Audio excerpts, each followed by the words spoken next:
here with Jason Shiga at the ALA Annual Conference in Anaheim 2012. Hi Jason, thanks for taking some time for us today. You're welcome. Thanks for having me.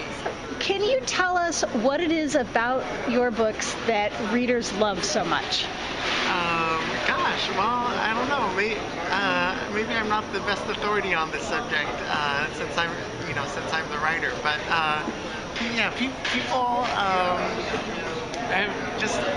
Just judging from the people I've talked today, yeah, people come up to my table and tell me that they're infuriated and frustrated, and they can't get to the ending, and they're stuck in loops, and yeah, and it's really frustrating for them. I think that's what they like.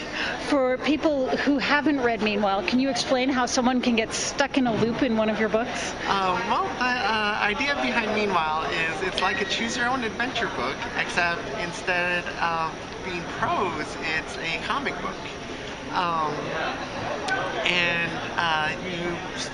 You read the story by following these tubes around, and at points in the story, the tubes split off into different choices, and to turn to other pages in the story, the tubes actually trail off the edge of the page and onto a tab of another page.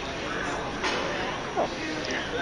So you've worked in libraries in the past. What's it like being at a library conference for you?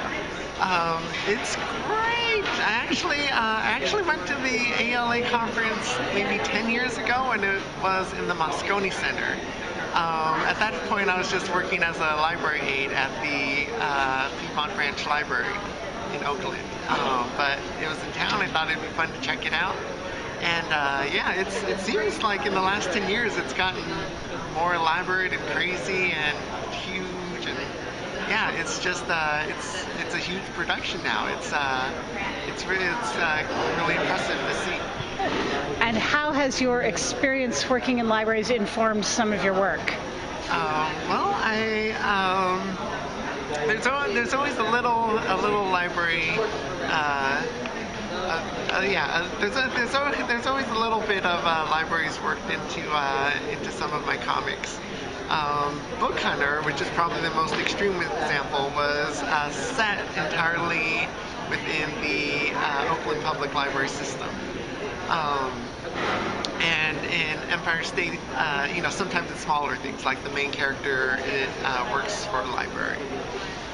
And what projects are you currently working on now? What should we be looking for in the future? Let's see. Right now, I'm working on a huge project. It will be 712 pages, one page longer than Habibi. I can't let him win. I can't let him have the thickest graphic novel.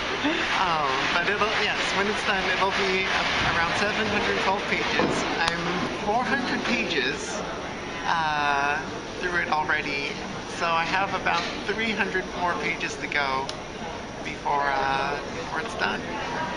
And well, you know that libraries are ways of organizing the books, but if you were in control, what book would you shelve your books right next to? Wait, am I coming up with the cataloging system? Oh, not necessarily. Just whose books would you like your books to be next to on a shelf? You can come up with a really complex system if you want to. Most people just put them next to the last book they liked. Well, I think if I put it next to the last book I liked, it would be difficult for the person to find my book if they were looking for it specifically. It would I guess I'd have to put it next to Naoya Shiga's a short story collection. I don't know. Although I take that back, because I don't feel comics should be interfiled with regular fiction. I think I think they should get their own section. So it would, I mean, as boring as this sounds, I would say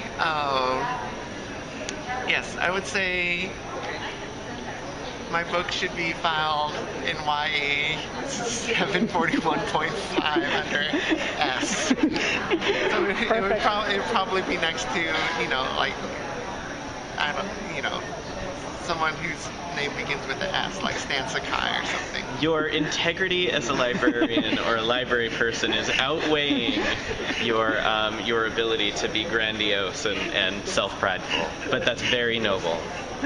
Are there any other comic book writers that you want to give a shout out to that you're really impressed with their work? Let's see. I'd say the two best graphic novels I read recently. One was Skim by the Tamaki sisters, and the other one was The Drifting Classroom by Kazuo Umezu. Okay, great. Well, thank you for taking time to talk to us today. Thanks for talking to me too.